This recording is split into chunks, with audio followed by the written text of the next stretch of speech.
Oke guys, Assalamualaikum warahmatullahi wabarakatuh. Guys, meskipun corona sedang menyerang, tapi tak boleh menyurutkan langkah kaki kita. Belajar tak mengenal jarak dan ruang, dimanapun dan kapanpun. Oke, gitu ya.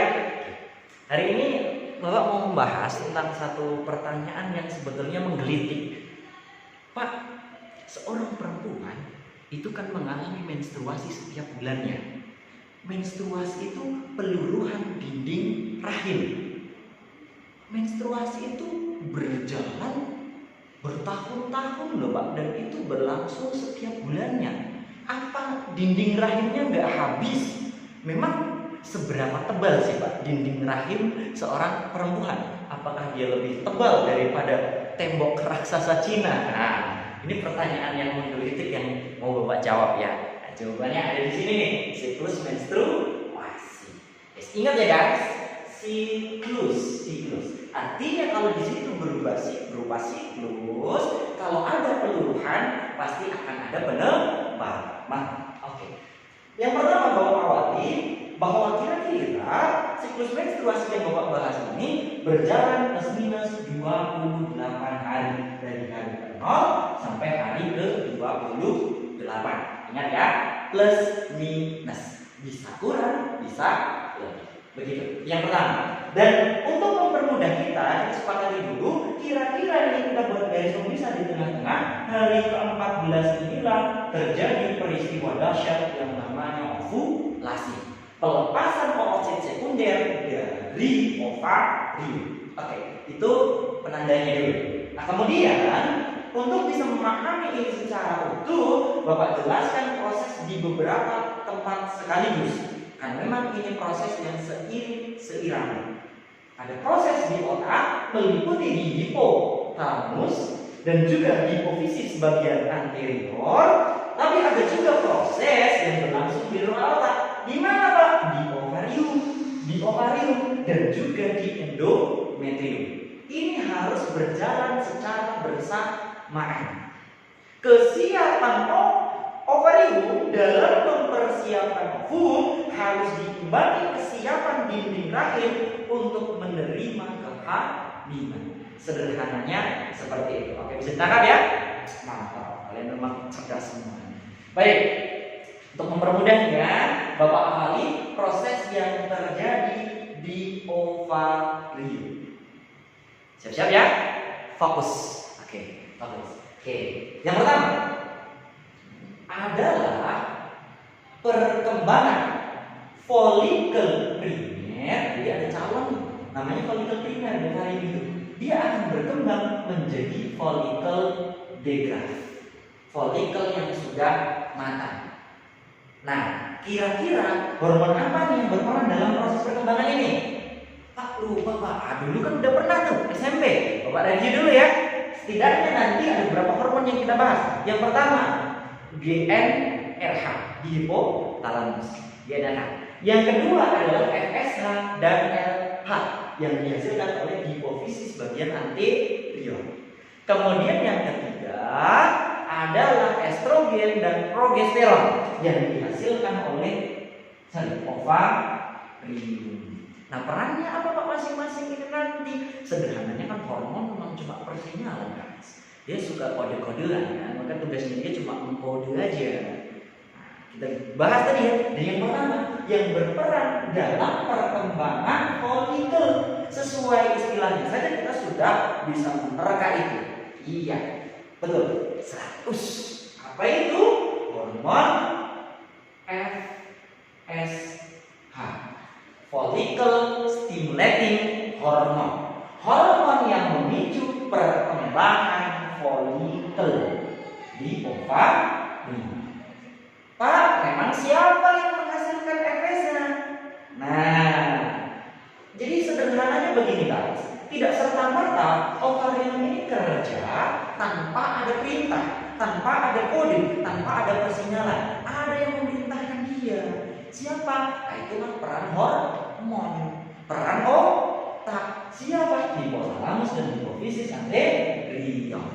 Begitu. Pak, perintahnya berupa apa? Perintahnya berupa FSH. Ini dia yang dihasilkan oleh hipofisis hipofisis bagian anterior, follicle stimulating hormone. Kapan Pak perkembangan folikel itu terjadi? Ya kira-kira hari ke-0 sampai hari ke-7. Makanya hormon FSH yang dihasilkan dan disekresikan oleh hipofisis anterior ini nanti kira-kira tinggi antara hari ke-0 sampai hari ke-7. Oke, catat ya, hari ke-0 sampai hari ke-7 saat perkembangan folikel. Tapi jangan dilupakan bahwa FSH ini dia juga dapat kode sebetulnya. Ada bosnya lagi di atasnya. Siapa? Hipotalamus. Dia menghasilkan hormon GnRH, gonadotropin releasing hormone. Gonad itu kayaknya kelamin, gonadotropin jadi berarti rilis, berarti memacu pelepasan hormon. Jadi hipotalamus mengeluarkan GnRH. Inilah bentuk perintah dia kepada hipofisis anterior untuk menghasilkan FSH dan LH. Oke, begitu ya. Catat ya, jelas? Siap. Oke, itu yang pertama, follicle stimulating hormone, memicu perkembangan folikel primer menjadi folikel dehiscence. Nah, folikel yang sudah matang ini dia mampu kemudian untuk menghasilkan hormon yang kita kenal dengan istilah hormon estrogen.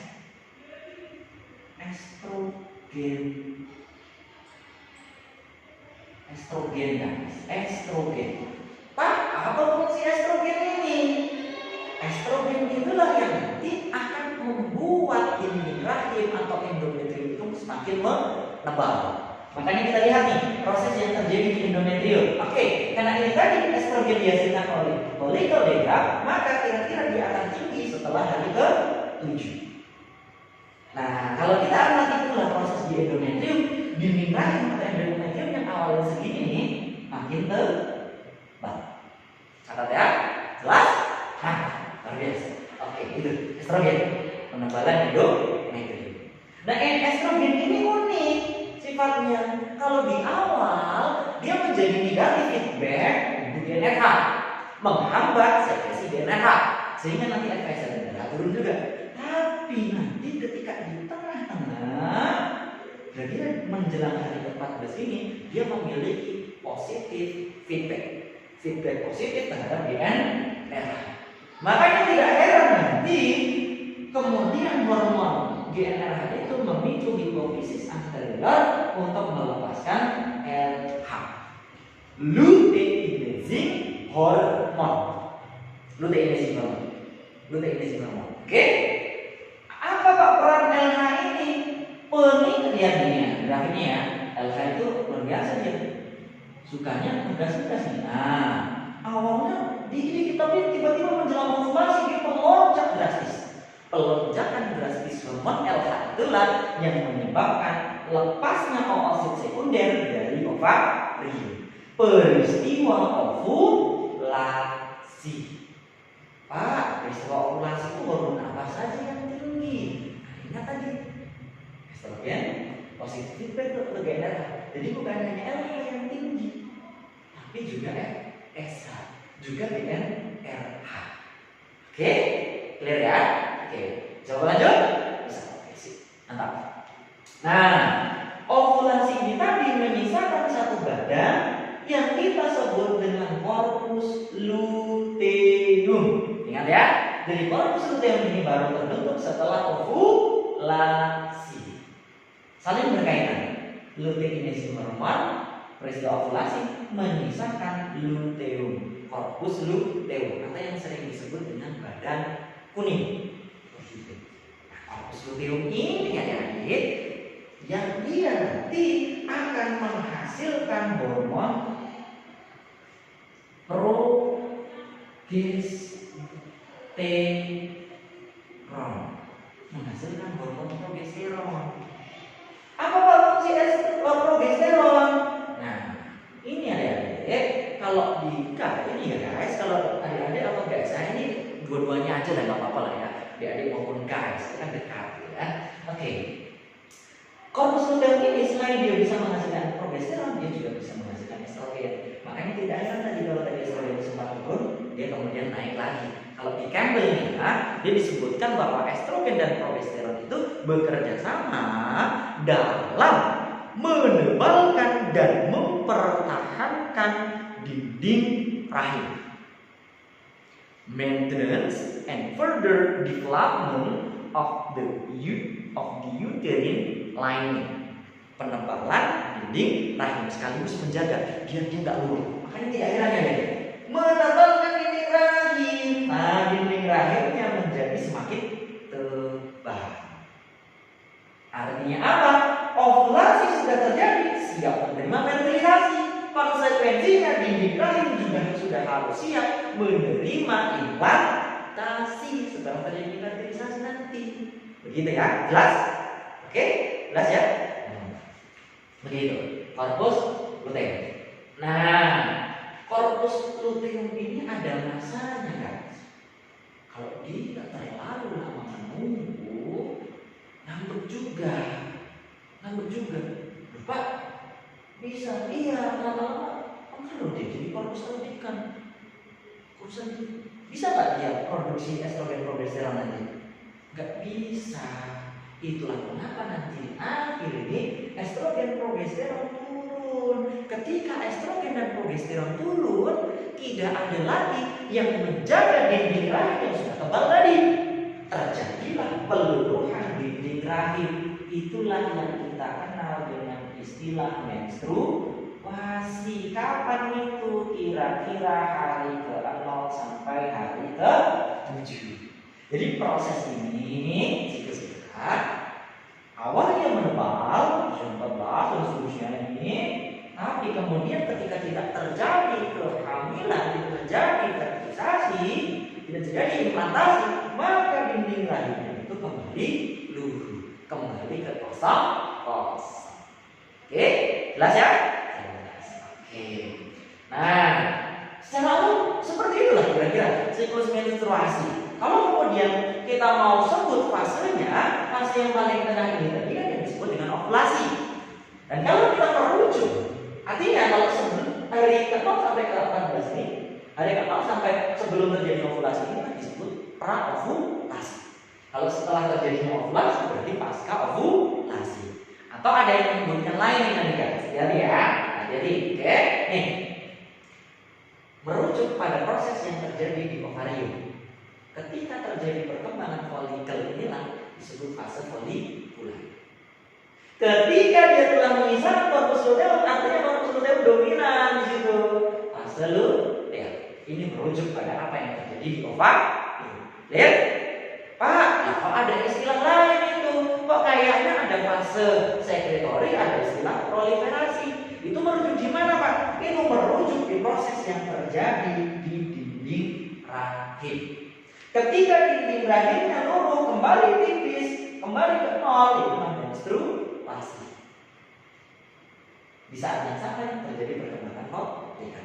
Artinya perkembangan folikel baru itu sudah dimulai sejak hari pertama menstruasi. Clear ya? Jelas clear lah, kalian kan jelas.